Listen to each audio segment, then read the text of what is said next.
Hey, hello, everybody, and welcome. Happy Thursday to you.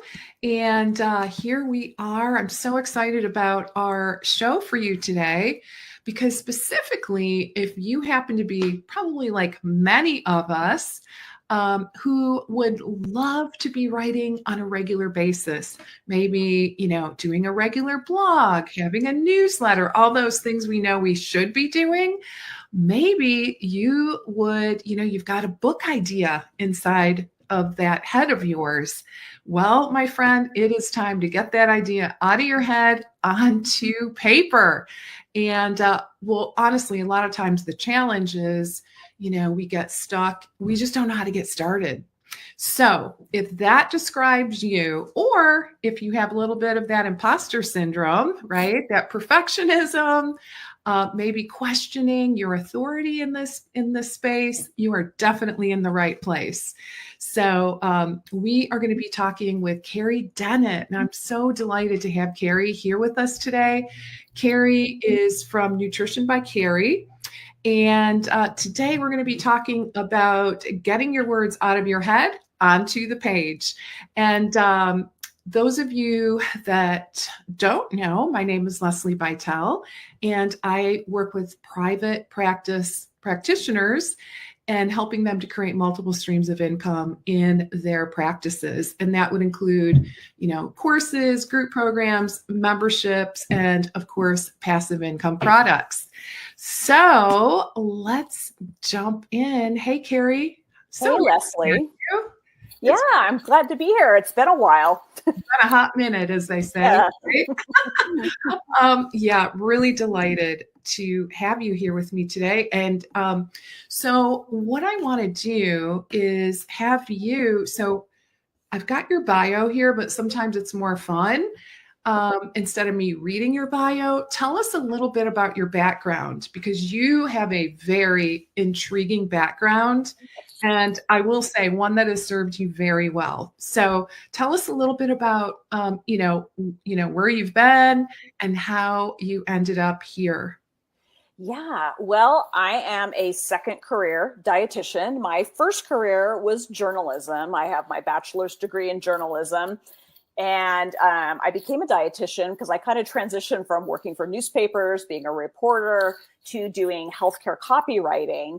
And I kind of had the idea like, okay, I'm like really crafting these like postcards and newsletters and web copy, but is anybody actually changing their habits? Because we all know that behavior change could be hard. It's not just enough to have information. Very hard. I decided to go back to grad school to become a dietitian. I went to University of Washington, where I got my master's of public health in nutritional sciences.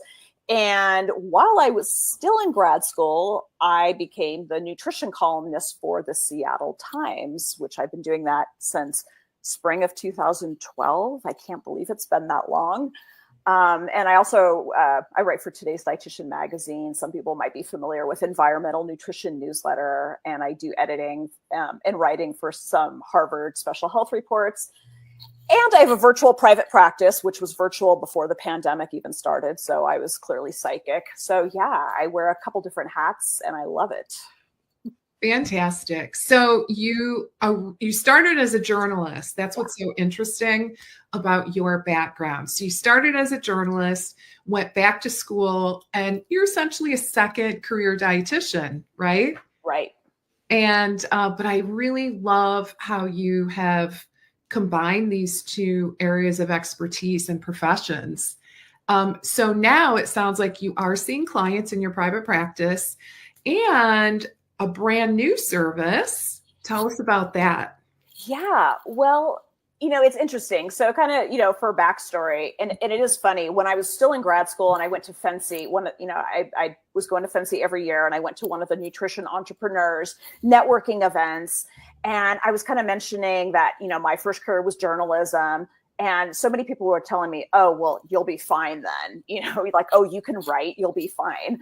Yeah. And then kind of since then, I would have so many people ask me, like, oh my gosh, like, how did you get into writing? How did you become such a good writer?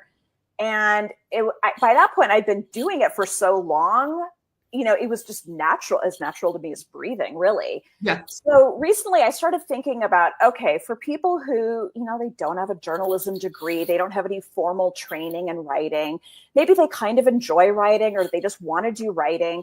Like, what is getting in their way? How do people develop these skills? And so after thinking about it for a while, last year, I kind of unveiled some services for dietitians, including I do some editing I have some dietitians I do editing for. They have good ideas, but just really aren't writers. But also just writing coaching for people who really want to do the writing and do it better. Or, they're struggling. We all have obstacles when we're trying to do something that's newish to us, and how to basically help dietitians get out of their own way and do the thing they want to do and do it in a way that feels satisfying and they feel like they're helping people, which is, as dietitians, that's what we all want to do. We want to help people. So I offer writing coaching and editing services. And, I also do some writing for a few dietitians for newsletters and blog posts. Fantastic. I'm so excited about that. So, all right, let's start digging into this really, really powerful topic. So, I want to kind of start by, we talked a little bit about why you started to offer this service, which is so powerful because, I think many of us struggle with getting those words out of our head onto paper. And it really can be challenging. It's super interesting how it is kind of like a muscle. I notice for myself, like if I don't write regularly, I kind of lose it. And then when I go to write, even if it's a paragraph, I'm like, it just takes so much longer than it should. So tell us a little bit, about that. Like first of all, should every dietitian be writing? And what about other practitioners that are here with us? Yeah, I sometimes joke that every dietitian should be writing. And I think that's not necessarily true. I do think every dietitian should be communicating. And that's partly because, as we all know, there is so much misinformation out there about nutrition and health. And I think dietitians are a phenomenal source, and certainly other practitioners as well, to kind of gently debunk misinformation and put out accurate information. And that form of communication, it doesn't have to be writing. Some people are natural public speakers, but they don't write. And how the writing appears could be different. Some people love social media and they're great at short form writing. They're all over being on X or Threads or whatever, or slightly longer form since we have more count on, Instagram and Facebook.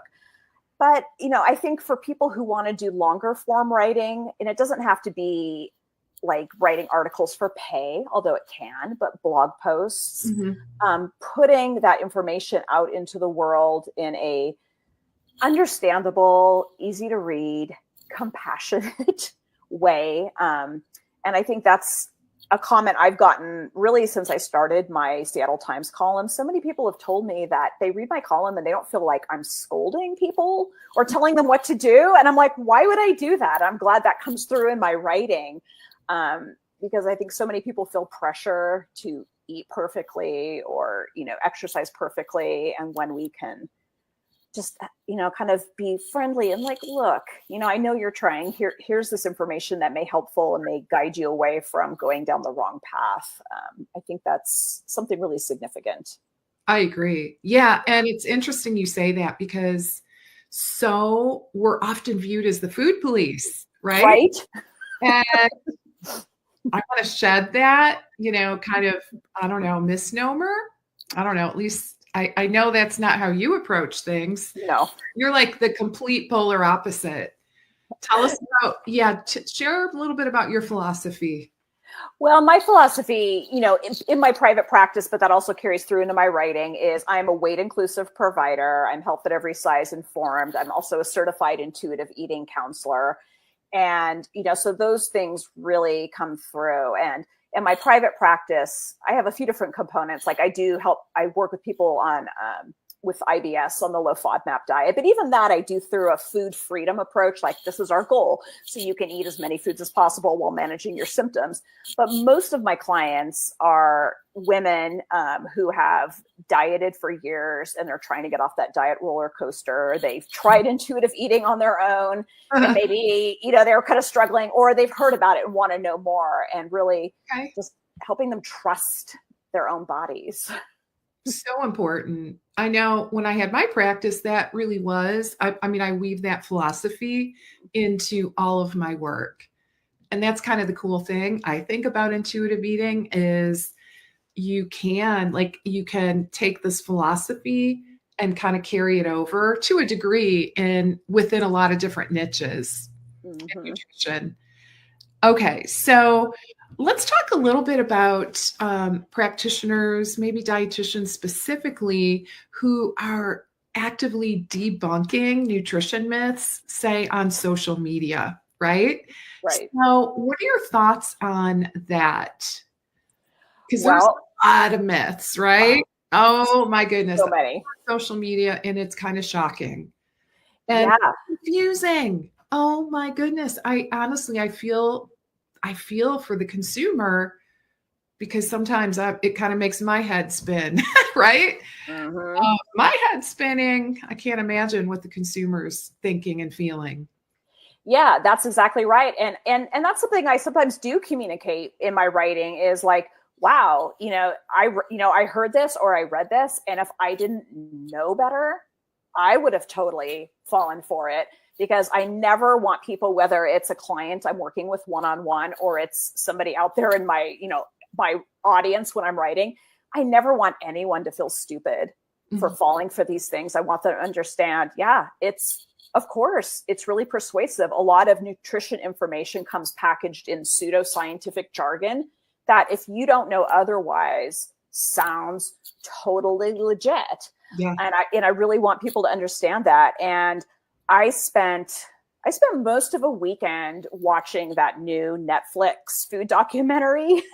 Oh, yeah, You Are What You Eat.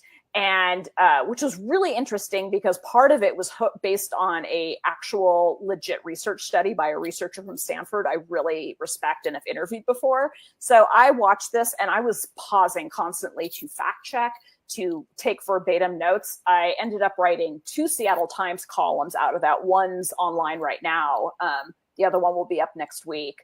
And I asked my e-newsletter readers, I'm like, do you have any questions about this? I said, let me know. I said, because I have a lot more to say than what I could fit in my Seattle Times columns. And so, like, my newsletter yesterday most of it was about telomeres and whether that's something we should be worried about.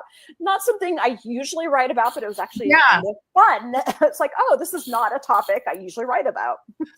So, and then I posted on Instagram the other day, I just posted my column. But I heard from so many people. I heard of people that were like in Facebook groups for different health conditions, and people were just like freaking out that now they have to eat vegan. And it's like, well, do you though? Maybe just more plants, less meat, which is pretty consistent with, a lot of dietary recommendations for some time now. But, these and I call them documentaries because they're really more propaganda. They're so compelling, and they really pull on our fears and our emotions. And I haven't watched that one. Yeah, I didn't want to. The main reasons I did is because I was hearing that there were people freaking out after watching it, feeling like they have to totally 100% change their diet. Right. And because, again, part of it was like, wait a minute, this researcher I really respect, he's part of this. And actually his part of the documentary was fine. It was some of the other stuff that was not so fine. Okay, we'll have to check that out. Tell us a little bit about, the different, let's move into writing. Okay. Yeah. What would you say, are there specific advantages to, I guess, long form writing, specifically on social media? What would you say about that? Yeah, well, one of the biggest advantages is you're not really limited by word count, which certainly Right. you are on social media. I mean, Okay. I feel like social media, you can hit a lot of eyeballs, which is not a bad thing at all. And some people maybe prefer to get information that way, but it's like there's not room for a lot of nuance on social media, whereas there is in longer form writing. So Okay. yeah. So I kind of misspoke there in terms of the question Oh, setup. okay. So, okay. So on social media, then we're not doing what we call define long form writing. Maybe that's a good place to Oh, kind of well, yeah, start. long form writing. Well, primarily, I'm thinking in terms of like blog posts. If some people are on more and more people are going on Substack or writing for Medium. I mean, certainly in my case, some of my long form writing is in the form of my Seattle Times column or something I might write for Today's Dietitian. So, I mean, what I usually don't call long form like books, that would be kind of its own thing. Okay. So really blog posts, articles. Got it. Yeah. Yeah. Newsletters. If Yeah. you have an email newsletter list, that would be a place you could do long form writing. Okay. Yeah. Generally, like even longer Instagram posts, they're not that long, right? No, they're not. And many of my posts I'm having to edit. It's like, I'm like 200 characters over. What do I cut out? So. Gotcha. Okay. So do dietitians and healthcare practitioners, as a group, what are you recommending? I guess, looking at all the options, because I think that oftentimes is where people get stuck, right? They get stuck because there's so many options and it can be very overwhelming and hard to decide where to invest your time and effort. Mm-hmm. So from your perspective, you're doing some writing coaching, which is amazing. Yes. What do you see and what are you recommending? Yeah, it's interesting. One of the questions I get from dietitians who have a website that has a blog component, but they're not blogging regularly is they struggle with the time it takes to write because they're wondering, what's my ROI on this? What am I getting back from this? And, and to be fair, it's a little more nebulous. I mean, if you're writing an article for an outlet that's paying you, I mean, that's some obvious ROI. But when it's your blog, it's like, what am I getting from it? And, I think number one, if you have a website, just blogging regularly, and regularly can be different. I put a new blog post up every 2 weeks. I used to do weekly, but I think about 2 years ago, I decided to cut myself a break and go down to every other week. It could be even monthly. It's just consistency is more important. But then your website is effectively being updated. The content is being updated. You're keeping your website kind of fresh and vibrant by blogging. So that's kind of a direct benefit. But also you're putting your philosophy and your good ideas out there in the world. And if somebody is looking for something on a topic and they come to one of your well-crafted blog posts instead of some BS written by somebody who doesn't know what they're talking about or is kind of pushing misinformation, then that's a good thing.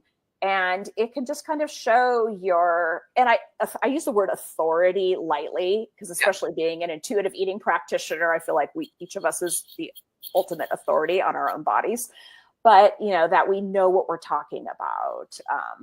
So I think that's definitely a benefit. And I will say, I mean, I'm a unique case because my first career is journalism, but I basically got my Seattle Times column because when I was doing my 2 years of science prereqs to apply to grad school to become a dietitian, I started my blog because, of course, I was like all in on nutrition. Right. And so they could see, my writer's voice in writing about nutrition. So that was valuable. And from my Seattle Times column, I got other writing gigs. I was writing for the Washington Post for a while. They've kind of changed things there, so I'm not anymore. But that came from the features editor at the time, found me, I think, on Twitter, and then went to my website and saw my blog. So there's evidence out there of your knowledge and the fact that you can write. And who knows what that might lead to down the road. Sometimes the ROI is not immediate. Yeah, I'd love to hear from our audience. What are you currently doing? Do you do a regular blog? If so, how often? Yeah, where are you investing your time and effort in terms of writing? And if you're not doing it, what would you like to do? Sometimes it's helpful if you kind of share your goal publicly. And yeah, we all know that can be helpful in terms of accountability and just getting us started. So, okay, so it sounds like in terms of direct ROI, I mean, I will say, like, from my perspective, just to clarify that the reason, well, one of the reasons from a practice building perspective to write a blog is to bring new people to your site, right? Yes. You've got new content. Google loves that, especially, nowadays it does need to be kind of long, right? So, and it's very helpful if you are optimizing each blog post from an SEO perspective, search engine optimization perspective. And so that definitely takes a little effort. But if you're just getting started, and I think, Carrie, you'd probably concur with this thought process, I would just get started. Don't worry about all the SEO because that's going to add a whole layer of complexity into the mix. Yes. And guess what? You can always go back once you get some blogs up. You can always go back and SEO optimize those blogs. Completely. Right. And I think that's one of the obstacles to getting started is, newsflash, perfectionism. I think dietitians are high achievers by nature. We had to work hard to get through our training and our internships. And I think dietitians are fairly perfectionist type A people.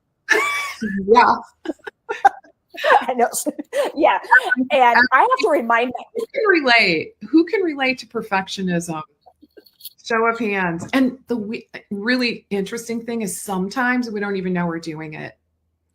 That's what I have found, right? Like, and I've identified that in myself too, where like I remember, and some of you may know this story, like before I started live streaming, seriously, one of my hangups was, how will I repurpose all my content? Like, I felt like I had to be like a video editor and like have this grand plan to repost all over the universe. Okay. Oh, just putting a little pressure on myself, right? Just a little. And then, yeah, like it dawned on me, like, what am I doing? I just need to push the go live button. That is a good first step, right? But it's really interesting. So like I said, I see it every day in the work I do. And sometimes I see it in myself too. So we got a lot of great comments. And did you have something you wanted to add, Carrie, about that whole topic? Oh, well, I was going to say, I still catch myself with the perfectionist thinking. I mean, and sometimes I'll be struggling with a certain article, and usually it's because like I want to get all the things into it. And then I'm like, hold on. I do not need to write the definitive work on the subject in this article, especially if I'm reading a million research papers. It's like, oh, each of those papers is longer than my article. How do I think I'm going to distill everything? Irony. And I'll bet I would love to hear from our audience who here struggles with what Carrie just said. And that, I think in summary, it's feeling like you're writing whatever you're working on isn't in depth enough, isn't everything known to man and woman about the topic. But the kind of the interesting caveat there is that normal people, i.e. your clients, they don't want all that detail, right? They want things easy. They want the 5 steps, or they want, I think you have to consider your audience, right? Would you agree with that? Oh, 100%. And that's actually one of my pet peeves in reading somebody's work or listening to a speaker is when they don't know their audience. Like unfortunately, I've heard some dietitians speak to a layperson audience, and the detail they're giving, I'm like, that would be great for a dietitian audience, but you really have to know. And in my writing, if I'm writing about a topic for the Seattle Times, it is going to be written differently than I would write it for today's dietitian, 100%. And I think, it can actually be a blessing if we feel like, I want to put all these things in it. It's like, that's a perfect opportunity to, okay, maybe I need to look at the different facets of this topic and just write about one facet of it now and put a pin in the others for future articles or blog posts. That's amazing. Yeah. And that actually is, I think, a great idea, because then you've got a topic for next time. Totally. Right? If it's too much, you can have a part 2. You can have like a 3-part series or something like that. So, all right, let's take a look at what our audience has to say. So, and I'm sorry, I cannot see your name. Facebook gets a little bit protective sometimes about names. So, so I was writing very inconsistently, but now I'm committed to a weekly blog post. I'm moving into the weekly theme topic across all my social platforms so I can repurpose. Beautiful. And that is the philosophy that I teach in the work that I do, is just to try to simplify your approach, is to come up with a monthly theme that's going to dictate more or less. I mean, it's not written in stone, right? But it gives you some direction. And I think it just helps really to organize our thoughts. So a monthly theme. And then if you're going to like have a blog or writing each week, you can break that monthly theme into maybe 4 subtopics. Mm-hmm. So, because I think a lot of the struggle is, like, I don't even want to start a blog because how will I figure out, different topics? I'm going to run out of things to say. I'm big on setting themes, but I also give myself permission to break away from that. But it's like, I feel like having a theme and knowing that if I'm like having a blank about what to write about, knowing, oh, this is the theme I pre-decided on, that gives me a place to get started. Yeah, absolutely. I love that. And the other thing just want to remember to mention is those, there's, what do they call them? Like the monthly, those calendars where, we've got like, National Heart Month coming up, right? And that's February. So like, big themes, weeks of, where we're observing a certain thing. And then there's kind of like the obscure days, like, National Cupcake Day, or, but that can give you some ideas, right? Like, okay, so where does this fit in? But the important thing is, at least from my perspective, is tie it into how this is going to help your audience, right? Yes, absolutely. So it's not just kind of some random isolated thing. Yeah, that there's always that connection to what we're doing. Mm-hmm. Okay. Hey, Dorothy, welcome. So Dorothy is a writer, and Dorothy has written a book, which is amazing. So she loves writing, so she sends a newsletter out. I get that newsletter and I read it every week, Dorothy. After watching American Fiction, I'm thinking of changing the title of my book and the cover. Well, an update can never hurt, right? This person, Minu, says, I blog once a month, given the time it takes. Oh, okay. So you're doing the keyword research for SEO.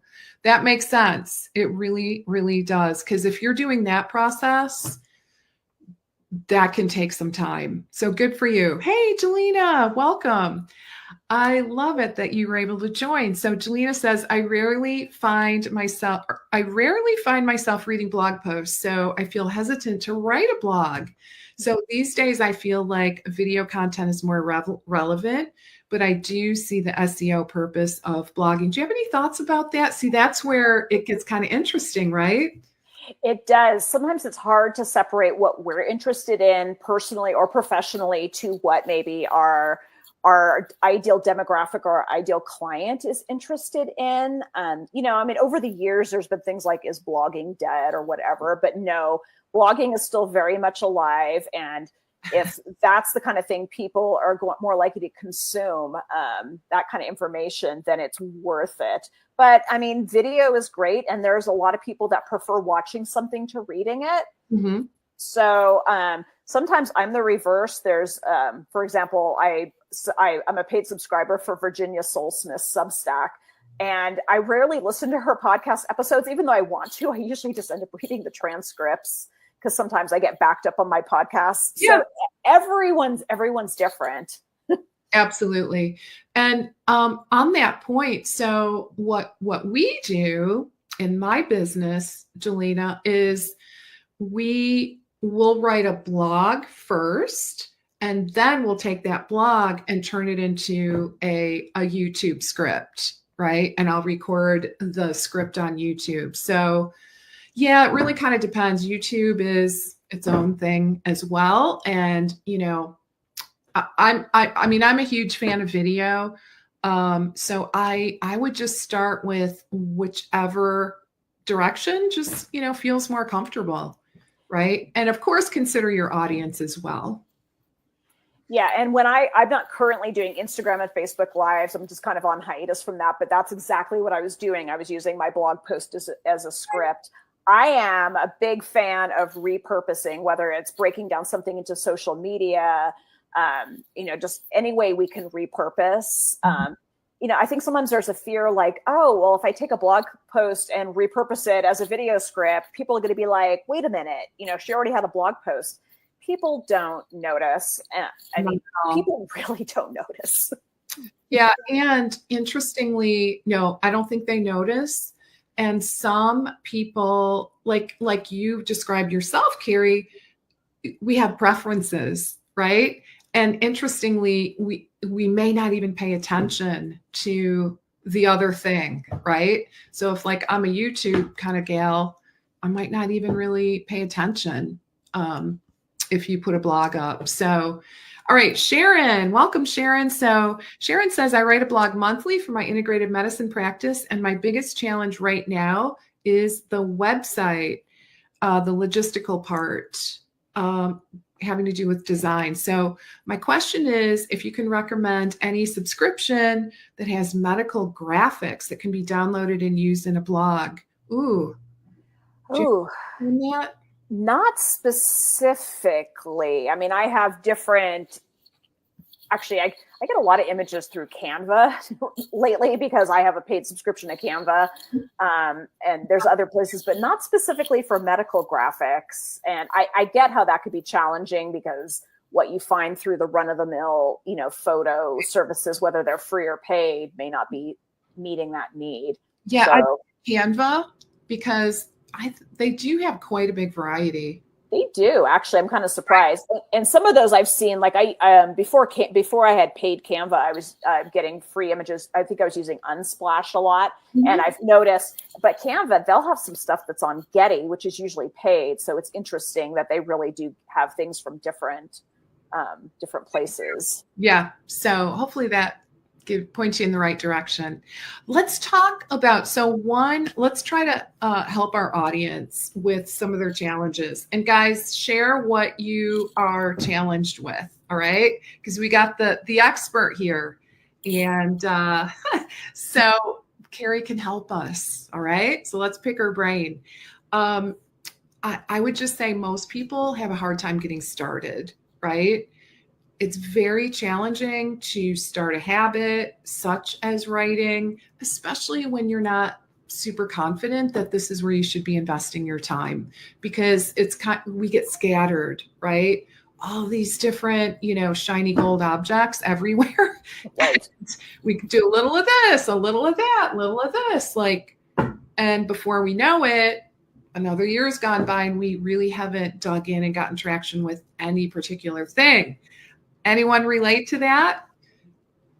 Oh yeah, it's very easy to do. So give us some tips on how to overcome some of these challenges and just get started. Yeah, well, the first step is even knowing what you're going to write about. Okay. And often what I recommend for people, and this is something I do myself every so often, is just do a big brain dump of things you might want to write about. It might be a trend you're noticing in health and nutrition. It might be questions you're hearing a lot from clients if you're doing, one-on-one work. I've gotten ideas from some random mention. I'll be reading like a fiction book and they're like, they mention something that's food or nutrition related. I'm like, I should write a blog post about that. Yeah. So doing a brain dump. So do you keep like this, some kind of note somewhere with ideas? I do. I sometimes, another thing that could be helpful, this comes to the writing process itself, is doing it in a way where you feel like things will flow. Like sometimes when I am starting to write an article, I need to be sitting with a pen and a legal pad. Okay. Other times I need to be typing. And it's the same way with coming up with ideas. Like sometimes I will literally have a pen and a pad of paper and just like let my brain just flow. Mm-hmm. But I also do keep a lot of ideas. I use for my organization system, I use Trello. And so I have a whole content calendar board where I have a list of just potential future ideas. So I do it there too. It's like whatever way doesn't seem to be getting in the way of letting the ideas flow. But yeah, definitely keep a list. I will sometimes, if I'm just like out on a walk and I get a good idea, if I have my phone with me, I'll like make a note, because a good idea, if you don't record it down, it will slip away. Yeah, you got to lock those ideas down so they don't escape. True. It's amazing how that works, but it really is true. Yeah. And then, once you have an idea, you're like, okay, this is what I want to write about. It can be really intimidating to sit in front of a blank Word document or whatever. And again, that's where sometimes I start best by just, creating an outline, like, okay, these are some of the points, the main sub points I want to make sure I make, and that can kind of help just get your brain organized. And you might kind of then, well, I would want to talk about this before I talk about this. Mm-hmm. And if it's something that's research driven, then I'll like go into PubMed and pull some research papers, you kind of chunking up the process. Another thing that's really helpful is, kind of if you have time to do writing and then set it aside, let it breathe, and then come back to it and look at it. And then you'll see, oh, well, I don't want to say it this way. This seems kind of weird. I do that all the time. And I think it kind of relieves some pressure of trying to get it perfect, because it's not going to be perfect the first time you write it. It's like you really do need to go back and look at it. And that's both for whether you're editing, oh, that was some weird punctuation there, or just, it's like, no, I could say this better. Yeah, probably more concisely. That's what I find when I go back. It's like, ooh, I could definitely cut down on the verbiage here and make it concise. Or you're looking at it with fresher eyes, not totally fresh eyes because you wrote it yourself, but sometimes you realize like, oh, actually now reading this paragraph again, that looks a little confusing. I need to be more clear about what I meant. And it's just part of the process. But I think, the most important thing is to just start. I think so often we just think of like, I'm here, I'm at 0 and I need to get over here. Let's say 100 is the finished publishable article. And that can seem daunting, but there are so many points along the way. And I will say, because I'm a journalist by training, I am highly deadline oriented. I never, ever, ever miss a deadline when I am turning in my article to an editor and I'm getting paid for it. But it is a little trickier when you're writing a blog post. Because you have to impose your own deadline. Yes. That's something I still struggle with. I set my own internal deadlines. Sometimes I meet them. Sometimes I don't. I think I always get my blog posts up on time, but I usually think, oh, I'm going to set an internal deadline that's early enough where I could be a little more leisurely about writing this. And then sometimes it still comes down to, oh, I need to put up a new blog post tomorrow. I better get cracking. I think consistency is important. It is important. And I think, no matter what, I know some of the comments that came in, like some people said they post monthly. People said they set a goal to post weekly. I think just being consistent, and I think, trying to let go of perfectionism and in favor of good enough. Good And enough. also not shaming or blaming ourselves if we fail to get a blog post up. It's like, just get back on that horse, because Yeah. what really bothers me is if I go on someone's website, and I've seen this with a lot of people, not just dietitians, and they have a blog and their last post was from 2017 or whatever. It's just like, what are they doing? Like, are you gone? Yeah. Are you still here? Are you seeing clients? Yeah. Yes. That does not send a great message. No, it doesn't. And I feel like if somebody just, decides that they're just not going to blog, that they just, for whatever reason, hate it, can't do it, just maybe don't have a blog on their website. Or some websites you can do it where there's no date. Yeah, I wondered if you could do that. Like, that could be a decent solution. Get rid of the dates. Yes. And unfortunately, I think, like, on my blog, you don't see an obvious date, but my very first blog was through Blogger, and the month and the year is baked into the URL. And so when I eventually moved to WordPress and moved everything over, I had to stick with that naming convention, which bugs me, but it is what it is. And I just make sure the date doesn't show up like at the top of my blog post. Oh, I see. Okay, that's interesting. But somebody starting fresh, like a couple of my my writing coaching clients, they're getting new websites, and I'm just like, make sure that the date is not in the URL, that the way the naming convention is set up, because then it's so much easier to freshen, republish posts. It just makes a lot of things easier. So anybody out there who's starting from scratch, they're getting a website, it's going to have a blog. Yeah, make sure that date does not show up in the URL. Great tip, honestly. Let's take a peek at what our audience says. So Minu says, I agree. It's challenging to strike a balance between keeping it relatable and simple for target audience and the depth that you'd like to achieve with technical info. Yeah, that brings up a really good point, because I know with SEO, sometimes if you're using the tools, they do want it. I mean, we're not talking 500 word blogs for the most part, right? Like, typically I'm finding, like, in my particular niche, it's like 2,000 words. Yeah, my posts are averaging, I would say 12 to 1,700. But I break up the sections with subheaders, do all that stuff. And yeah. How do you strike that balance? I think Mina brings up kind of an interesting point about, looking at your target audience, but not going down a rabbit hole with too much. Yeah. And sometimes if I'm writing about a topic for like a general audience, and I feel like there's no way to really write about this without getting into some of the science, I'll even say something like, okay, I'm going to get a little sciencey here for a minute. Buckle up. Yeah. And then I try to for the newsletter I sent out to my readers, and I'm writing about telomeres and protective caps on the ends of chromosomes. And it's like, oh, maybe I should explain what a chromosome is, but trying to do it as clearly as possible, and, keeping out jargon. Some topics we just kind of have to get into the science, and some people might actually appreciate that. I mean, but just making sure we're as clear as concise and being clear. Okay, I'm getting sciencey here. So if somebody's maybe doesn't quite grasp it, they're like, okay, well, this was more sciencey, so there's nothing wrong with me for not totally getting it. But at the same time, trying to make it increase the odds that your reader will get it based on how you write it.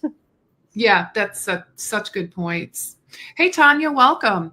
So Tanya says, yes, getting started is a challenge. Sometimes when I get started and my writing is really flowing, I'll run out of time because of other things, right? Life. Then it takes me forever to get back to finishing. Any tips to help me quickly return to the document and finish it? Great question. Yeah, that is. And I've recently, one of my 2024 goals is to get better about time blocking.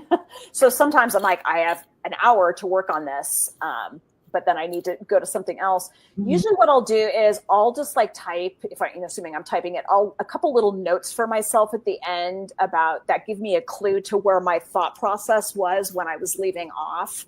kind of like little breadcrumbs that will maybe help kick me back into the flow when I'm able to return to it.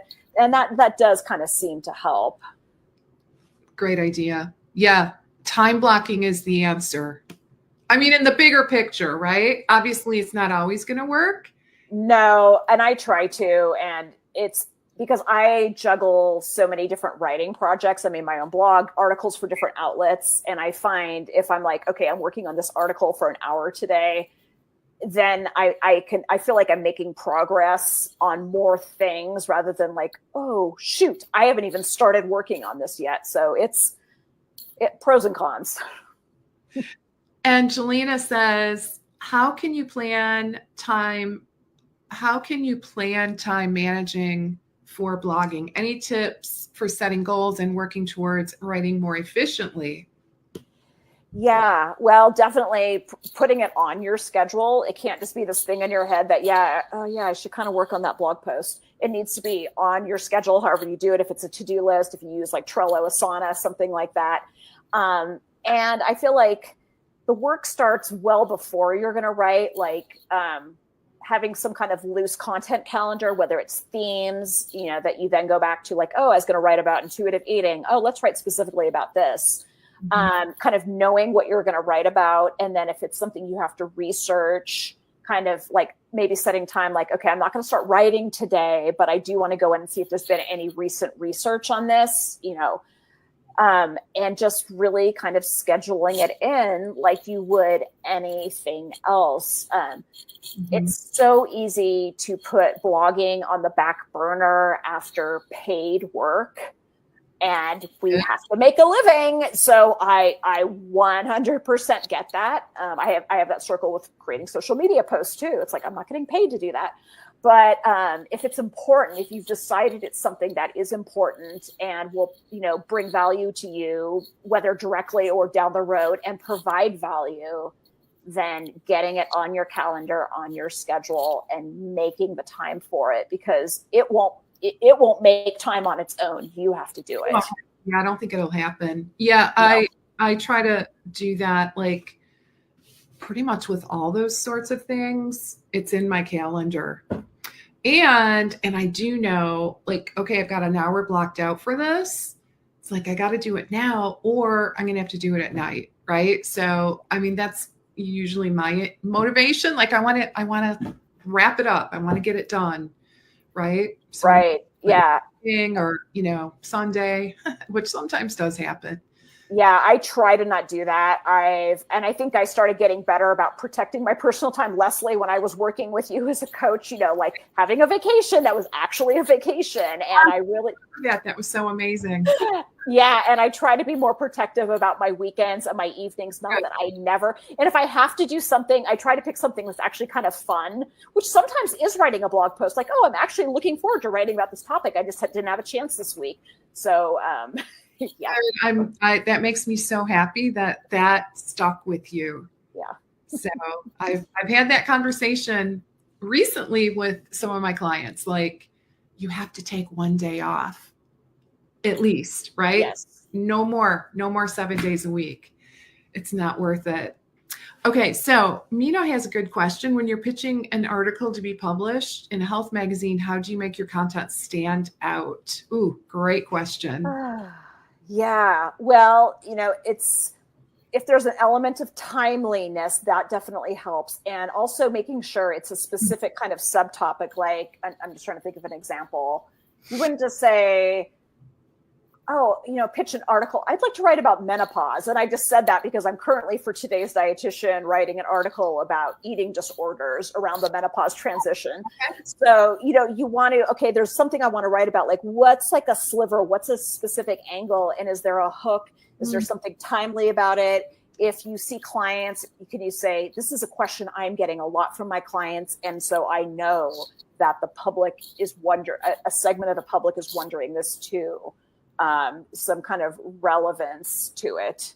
So yeah, just making sure there's definitely a hook and that it's not too general, which is important because so many publications, especially if they have digital, if they're only digital or they're print with a digital aspect, they've had other articles on like that general topic, say menopause or plant-based eating or whatever. So you have to be, what's the hook? Okay, so you're suggesting that we increase the specificity.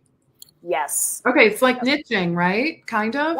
Yeah. I mean, because if we try to go too wide, which I think is our tendency, right? Yeah. Because we want everybody to read the article, right? That can actually backfire is what I'm hearing. That's super interesting. I hadn't thought of it that way. Yeah. And make sure you have a good sense of the publication's audience, that you're not pitching something that skews too young or too old, or just, skewing too much towards a demographic that isn't their prime demographic. And that's where really knowing the publication, being a reader of it yourself and seeing what kinds of articles they're publishing, and making sure you're not pitching something that they just wrote about. And it's funny, I get so many pitches, like whenever I write something about eating disorders in the Seattle Times, immediately I start hearing from all these eating disorder centers saying, "Oh, one of our people would love to talk to you." I'm like, I just wrote about an eating disorder topic.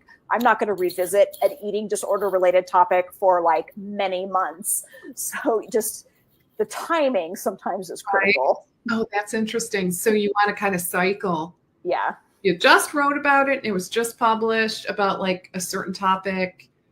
Most likely we want to try to, have like something new and fresh. Mm-hmm. Okay, guys, one more question here. I can't believe it's already, time goes by so fast with this conversation. So Sharon, are you able to answer this one? Oh, that is a good question.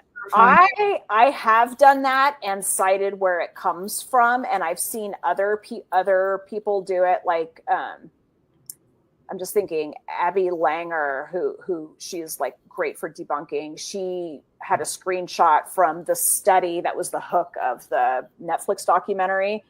Mm-hmm. However, I know like when I've done webinars for Today's Dietitian, on slides, they won't allow any screen grabs from journals. So that might be a fuzzy area. I feel like I worry a little less for a blog post, which maybe that's not the right answer. One thing I do know, don't like search Google Images and pull an image and use it in your blog post. Don't do that. But if you're pulling a graphic and you're citing it and you're talking about it, the odds of anybody taking issue with that is pretty slim. Yeah. Okay. So I always like to look at like risk balance, right? Mm-hmm. Right. So what's the worst that could happen? They say take it out. They say take it out, right? Yeah. They don't. Yeah, their lawyers are not going to come after you. Lawyers. Yes, and you're not selling your blog post. You're not making money off of it. So I think sometimes that's the thing. If you took something that you didn't technically have, authorized use, and you were like you were putting that graphic on a T-shirt and you're selling the T-shirts. I don't know. Right. I know. Like that's a good point, right? Definitely be careful with images for sure. I know someone that got into a lot of trouble with that. And it just was so innocent on her part. Oh, but it was just bad. I think the worst thing is taking an image. Like, let's just say let's just say another person with a blog had an image that they purchased, let's just say Getty, but they purchased it and they had the right to use it. If you copied it and used it on your own, Getty they might completely come after you. Yeah. That's because that's something they were selling and they sold it to a person who had the right to use it. You did not buy it. You don't have the right. That's where I feel like absolutely not. With that, for sure. Yeah. But some of the other, I don't know, like, and I guess at the end of the day, we're not attorneys. So it's the best we can offer. Sharon, I don't know how helpful it is, but I do know like on YouTube and, you have to be really, really careful with like music. Yes. Really careful with music. Like you can get in a lot of trouble with that kind of thing. So anyway, I would just be careful. Before we wrap up, the one thing we didn't really dig into is writing a book. This might be a topic we want to revisit in the future if you're up. Yeah. It seems kind of like a big topic. It is a big topic because it's a big piece of writing. Yeah. So would you be up for doing this again sometime in the near future? Okay. Maybe we could do that, guys, for those of you that are interested in exploring the possibility of writing a book, getting that book idea out of your head onto paper. That would be amazing. Anything else? Okay. So, yep. Sharon says, sounds great. Okay. So I think given the time, let's put that on hold. The whole book idea. We'll do a Facebook Live in the hopefully near future. If you're available, Carrie, really appreciate your giving us a whole hour of your time. So very much appreciated. Do you have any kind of final words of wisdom? And I do want to remember to make sure we share with our audience where they can find out more about you and your services. So let's include that as well. Yeah. So definitely, if you're interested in my kind of writing, editing, writing coaching services, Nutrition by Carrie is my website. In the menu, you'll see services for dietitians. That's where to go.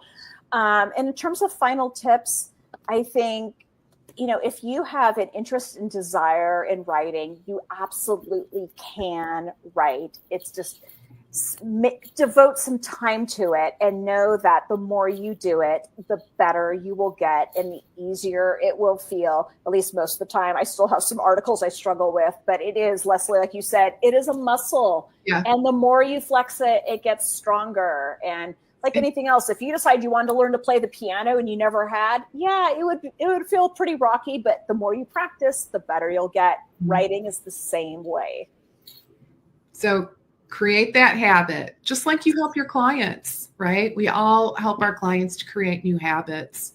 Right. Now, I know you work with dietitians. Yes. We have a broad audience today. Yeah. So are you open to potentially working with naturopathic doctors, medical doctors? Totally. Yeah, absolutely. Yeah. I mean, I kind of specify dietitians because I'm a dietitian. I'm talking to other dietitians all the time, but absolutely. People who just want to get good information out into the world and are kind of feeling stuck, blocked. Okay. Yeah. Okay, guys, check out Carrie's services, nutritionbycarrie.com. I spelled this correctly, right? Everything. Yes, you did. Alrighty. All right, guys. So check out what Carrie has to offer. I love her writing style. If I were contemplating maybe writing a book, I would definitely hook up with Carrie. Or if I just wanted to, you do editing as well, right? I do, yes.